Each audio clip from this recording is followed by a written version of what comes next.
नमस्कार, स्वागत है आपका हमारी खास पेशकश आईपीओ कॉर्नर में। मैं हूं विवेक मित्तल और आज हम एक खास कंपनी के आईपीओ के बारे में बात करने जा रहे हैं। आज हमारे साथ जुड़े हैं सिग्नेचर ग्लोबल के टॉप मैनेजमेंट। हमारे साथ जुड़े हैं Mr Pradeep Agarwal, chairman Signature Global से। साथ ही हमारे साथ जुड़े हैं Mr Rajat Kathuria, CEO Signature Global. Rajat sir, Pradeep sir, आप दोनों का बहुत बहुत स्वागत है। थैंक यू प्रदीप सर, पहले मैं यही जानना चाहता हूँ सर, आपका जिस तरह का मार्केट शेयर है दिल्ली एनसीआर में, मैं पढ़ रहा था कहीं पर कि अपने सेगमेंट में अराउंड यू होल्ड 19 और 20% मार्केट शेयर। सर, अच्छा सब चल रहा है।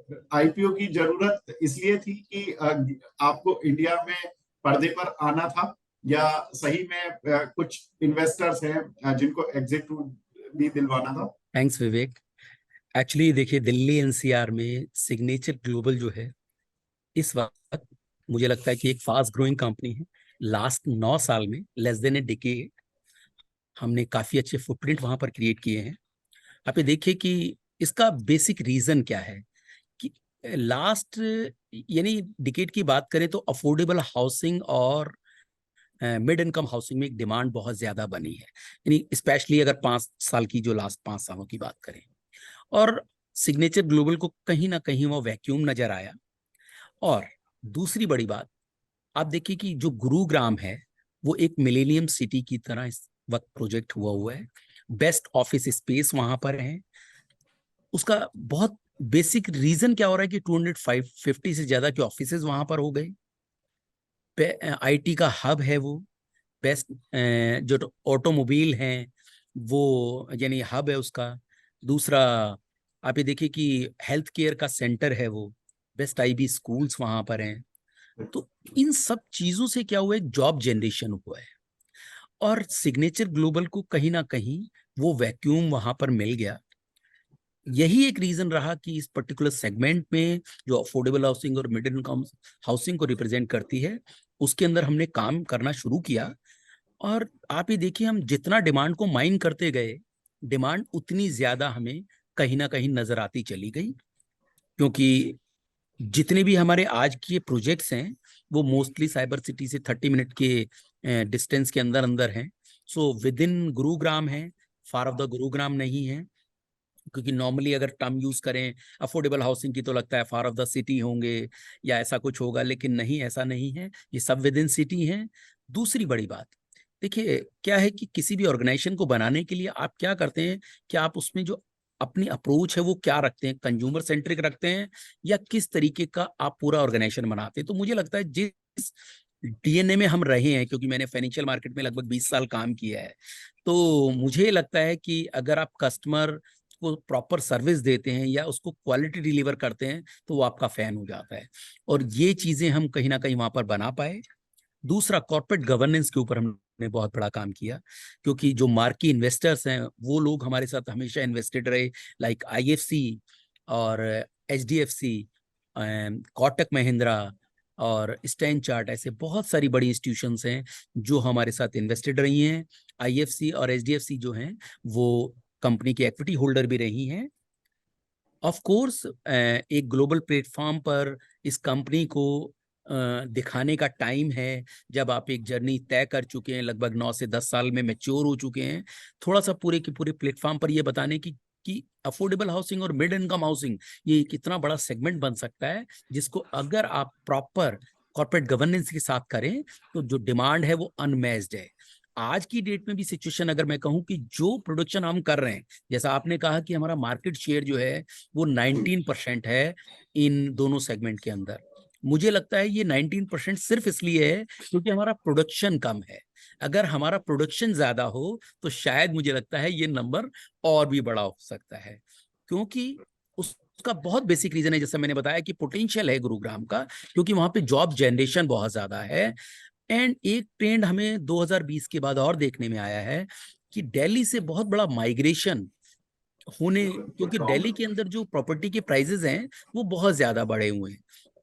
ऐसे में गुरुग्राम उनके लिए एक बेस्ट ऑप्शन बनता है, क्योंकि वहां पे जॉब्स भी हैं, साथ में उनको एक अच्छा रहने के लिए घर, अच्छे एमिनिटीज के साथ मिलता है। तो काफी लोग ऐसे हैं जिन्होंने माइग्रेट किया है। देखिए, जब कोई भी ट्रेंड माइग्रेशन की तरफ आए तो आप उस क्वांटम को क्वांटिफाई कर ही नहीं सकते कि वो कितनी बड़ी डिमांड क्रिएट कर देगा। सो बिल्कुल। हम पर्टिकुलर इस टाइम में इस चीज को आराम से फील कर पाए हैं कि हम कितना भी प्रोडक्शन कर लें, हम इस सप्लाई को कभी भी पूरा नहीं कर पाएंगे। सप्लाई कंस्ट्रेंट सिचुएशन है। दूसरा, आपने कहा जो हम आईपीओ के लिए आए तो अपने जो इन्वेस्टर्स हैं, क्या हमने उनको एग्जिट देने के लिए ये आईपीओ किया, या हमारे जो इन्वेस्टर्स हैं उनका क्या व्यू है? सो देखिए, जो आईएफसी है वो इसमें लगभग 127 करोड़ के शेयर्स सेल कर रहा है ओएफएस के थ्रू। तो वो अपना एक पार्ट सेल कर रहे हैं।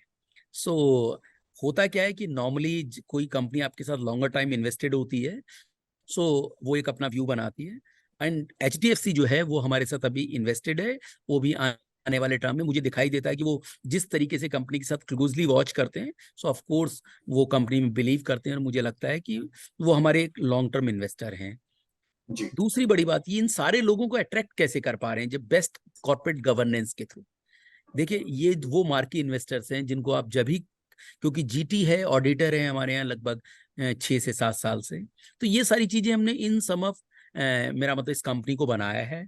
और बाकी आप इवेलुएट कर सकते हैं कि अगर इतना 6 मिलियन के नियर अबाउट अभी तक हमने डिलीवर किया है, जो 17 मिलियन है वो हमारा ऑन गोइंग प्रोजेक्ट है, लगभग 21 मिलियन जो है वो हमारे फोर्थ कमिंग प्रोजेक्ट हैं।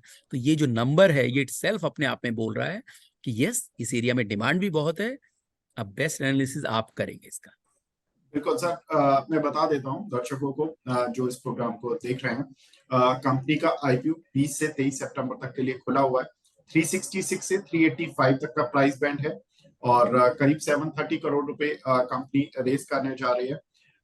रजत sir, can you tell us some highlights of this IPO, कि किस तरह से कंपनी इस फंड को यूटिलाइज करेगी, कितना कंपनी के अकाउंट में जाएगा और कितना ओएफएस के रूट से जो इन्वेस्टर्स हैं उनके पास जाएगा?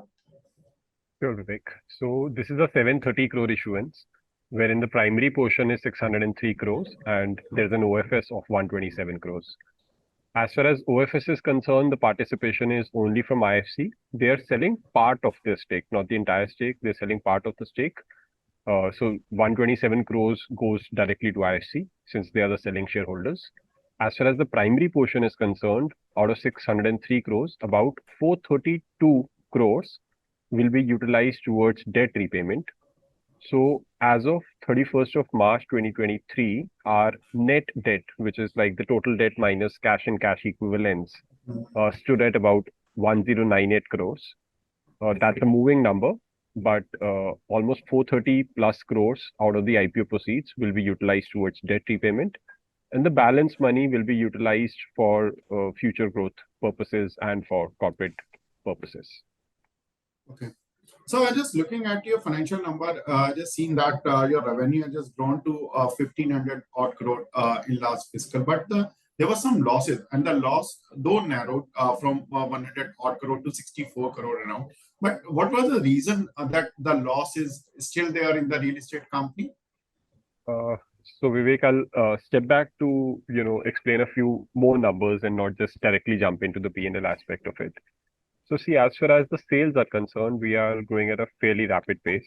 In FY21, by sales I mean pre-sales or sales bookings, So in FY21, we did sales of about 1600 plus crores, whereas in FY23, that number grew to 3430 crores. So effectively, within a short span of 2 years, between fiscal year 21 and 23, we more than doubled the size of sales bookings which we are doing. Which also means that we are running an organization with, the employee cost, the organization cost, the SG&A expenses, which is supporting a much larger, sale potential for the organization. In addition to growth in sales, we've also witnessed a growth in revenue from customers. So our collections have steadily grown. Last year, we collected almost 1900 plus crores from our customers. We utilize these operating revenues towards, construction of various projects, incurring SG&A expenses and, other operating expenses. But by the end of the year, we also created an operating surplus, before any investment into land of 691 crores.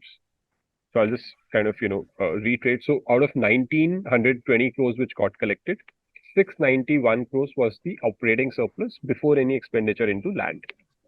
Now, Vivek, to your question on the profitability aspect. So see, it tends to be a little, complex because see, revenue recognition is happening basis completed contract method of accounting, which means that once we've not just sold a project but completed it, handed it over to the customer, and also received more than 90% of the collections from the customers, that we can recognize that revenue into our profit and loss account.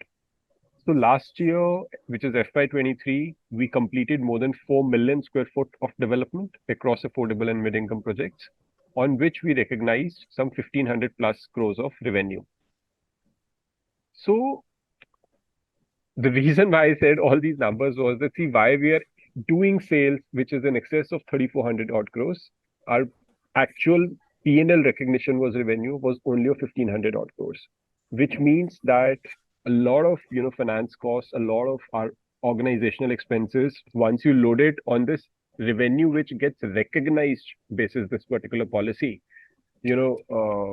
makes a dent on the profit after tax level. Another thing which I would like to point out, Vivek, is that see, we are profitable across projects. So if you look at the gross profit margin, which we've shared in the offer document, we've earned more than 400 crores of gross profit.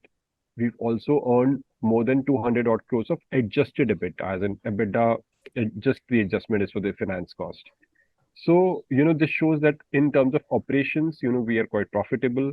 Gross profit margins were, almost 27 odd %. Even, EBITDA margins were healthy. But as you'll see, the gap between the pre-sales being done and the revenue which is being recognized right now, if there's some level of convergence between the two numbers, the profitability should transpire at the last level, which is the profit after tax level. That portion which is creating some problem in your net profit front, or you're saying that that's why you're just paying a good amount of money from the IPO proceeds in post IPO, sir? So, Vivek, we don't have any leverage issues. So there are no commitments which are not being met. A lot of our, lending situations, we are making prepayments to our lenders. So our leverage level in our view is not very high. If you really look at it, this 1100 crores of net debt, and you compare it with the operating surplus getting generated in a year, which was 691 crores, which is like, your, operating surplus vis-a-vis debt. If, you compare those two numbers, your net debt number won't seem very high. So we do not have any leverage pressures. That's not at all the objective of the issuance. And even to answer to your first question, which you, asked. So see, the idea is to improve the capital structure of the business. That's why we are taking up the 600 crores of equity into the company.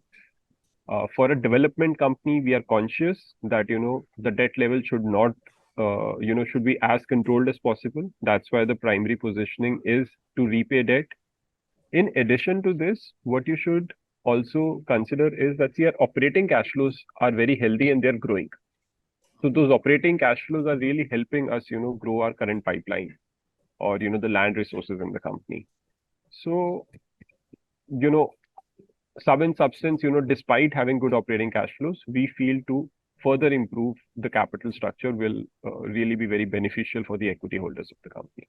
Pradeep sir, जैसा आपने बताया कि गुड़गांव में company की presence ज्यादा है, हालांकि हमने दिल्ली एनसीआर में, सर हम भी दिल्ली एनसीआर में ही रहते हैं, तो आपका नाम बहुत सुना है। गुड़गांव में ज्यादा फोकस रहेगा कंपनी का, या अब दूसरे जो एनसीआर रीजन है लाइक नोएडा, गाजियाबाद और जो फरीदाबाद, इस साइड पर भी कंपनी कुछ सोच रही है, यहाँ पर भी कंपनी को कुछ अपॉर्चुनिटीज दिख रही हैं? सो देखिए, आज की डेट में जो अपॉर्चुनिटी आप जानते हैं, गुरुग्राम ने इस चीज में कहीं ना कहीं एडवांटेज लिया हुआ है, क्योंकि बेस्ट इंफ्रास्ट्रक्चर स्ट्रक्चर जो है गुरुग्राम में इस वक्त आपको देखने को मिल रहा है। आप द्वारका एक्सप्रेस की बात करें जो कभी भी फ्लैग ऑफ होगा, सो वो एक बहुत बड़ा की रीजन है। और जो जिस तरीके से सोना एलिवेटेड रोड को कनेक्ट किया गया दिल्ली मुंबई कॉरिडोर के साथ, आई थिंक सो कुछ की थिंग्स हैं जो कहीं ना कहीं वो बेटर कर रही हैं अदर जितनी भी और जो एरियाज हैं उनसे। ऑफ कोर्स आज की डेट में जो हमारा फोकस है वो गुरुग्राम और सब ऑफ द गुरुग्राम है। आप अगर मीडियम टर्म की बात करें तो मुझे लगता है हमारा फोकस यहीं रहने वाला है। लेकिन क्योंकि दिल्ली एनसीआर के अंदर हमारी जो, क्योंकि पूरी की पूरी एंटायर ऑर्गेनाइजेशन बन चुकी है, नाम बन चुका है, सो अगर हमें कोई भी ऐसी अपॉर्चुनिटी फर्दर मिलेगी जो आज की डेट में हम नहीं एज्यूम कर रहे हैं, लेकिन आप ये मान के चले कि हमेशा एक रियल एस्टेट डेवलपर क्या देखता है, अगर उसे लगता है कि उसको वो किसी काम को स्केल कर सकता है, जिस तरीके से इसने शोकेस किया हमने गुरुग्राम में, अगर हमें लगेगा कि हम कहीं शोकेस कर सकते हैं तो डेफिनेटली ट्राई करेंगे। लेकिन आज की डेट में इंटेंट बहुत क्लियर है कि हम फोकसली गुरुग्राम और सब ऑफ द गुरुग्राम के अंदर ही काम करना चाहते हैं। तो सर जो हमने देखा कि गुरुग्राम में जो आजकल प्रोजेक्ट्स लॉन्च हो रहे हैं खासतौर से प्रीमियम कैटेगरी के ज्यादा हो रहे हैं और वहां पर उनको रियलाइजेशन भी बहुत अच्छा हो रहा है। आप अभी तक कंपनी अफोर्डेबल और मिड सेगमेंट को कैटर करती आई है जहां पर आपका ऑफ कोर्स मार्केट शेयर बहुत अच्छा है। सर कुछ प्रीमियम कैटेगरी में भी प्लान कर रहे हैं? नहीं, बिल्कुल Vivek ji, all across the sector demand बहुत ज्यादा है। चाहे आप किसी भी सेक्टर की बात करें, affordable, mid income, luxury, ultra luxury, all across the sector. लेकिन थोड़ा आप हमारा डीएनए कह लीजिए, हम थोड़ा सा जिस टाइप से चलते हैं, हम बहुत फोकस्ड हैं, ज्योग्राफी फोकस्ड हैं, प्रोडक्ट फोकस्ड हैं। क्योंकि जिस चीज को आप हजारों बार कर चुके हैं और मेरा मतलब उसको उसके अंदर आप मास्टरी बना लेते हैं, तो मुझे लगता है कि नियर टर्म हम किसी ऐसे बड़े लग्जरी प्रोजेक्ट के अंदर मुझे नहीं लगता कि एंटर करेंगे। Of course price impact size के हिसाब से हो सकता है कि कोई साइज अगर आप बड़ा बना रहे हैं तो थोड़ा बहुत प्राइस इधर उधर हो सकता है। लेकिन आप लग्जरी सेगमेंट की बात करें, अल्ट्रा लग्जरी की बात करें, शायद वो हमारा फोटे नहीं है। और हमारी जो जो डीएनए उसको सूट करता है, अफोर्डेबल और मिड इनकम, फोकसली मिड इनकम, तो शायद उसी पर हम फोकस रखने वाले। What's the net realization of your company at in FY23? Vivek, like I said that, we earned an operating surplus of 691 crores. This was before any investments into land. But, given the market situation, we've identified certain key markets, where we've been working within Gurgaon, let's say sector 37D, which is a very sector where we've done a lot of work, or in the Sona elevated corridor, and few other places. We've acquired quite a bit of land in the previous financial year. That was in excess of 900 plus crores. So since now those investments went into the land resources last year, our debt level increased. At a net debt level, we took some more debt previous year. So just to answer to you, the net net cash flow would have gone negative because of the investment activity, which we carried out in the previous year. And sir, what's the net land bank position right now? Like, what's the value of your land bank? So, Vivek, whatever land we're buying, just to add up a point, it is being purchased with the intent that it's a raw material in the business. Because, as soon as we'll buy land, we'll do planning around it and try to launch it as soon as possible. Because that's the only span where, that gestation period is there, where project is not creating any, cash flows for the company. So our endeavor is to buy land and put it into production, look at this business more as a, product-based business than a project-based business or a factory model, so to say.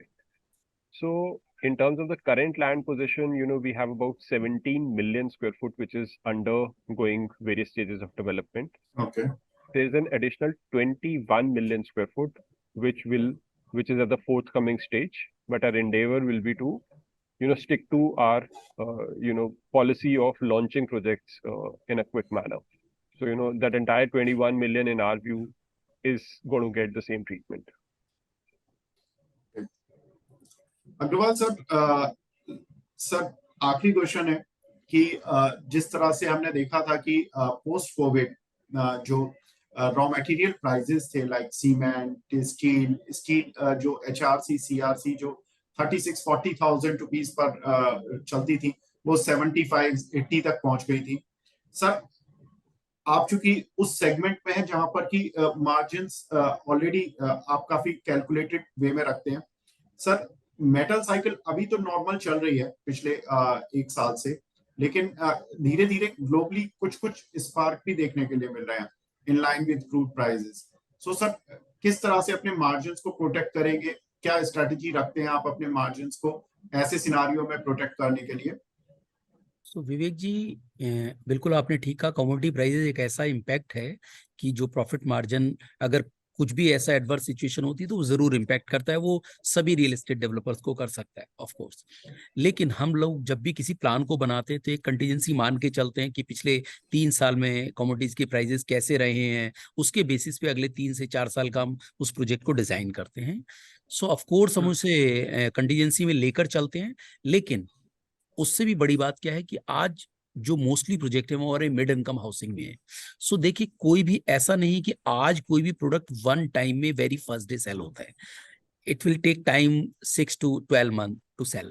सो उसके अंदर क्या है कि अगर आपको ऐसा कुछ लग रहा है कि कमोडिटी प्राइसेस जंप हो रहे हैं तो ऑफकोर्स आपका जो प्रोडक्ट है उसके अंदर आप उस प्राइस को इनबिल्ट कर सकते हैं। फॉर एग्जाम्पल, पीछे जब हमने अपने मिड इनकम को स्टार्टिंग वाला जो अपना प्रोजेक्ट था, हमने जब लॉन्च किया तो लगभग 6500 रुपीज पर किया था।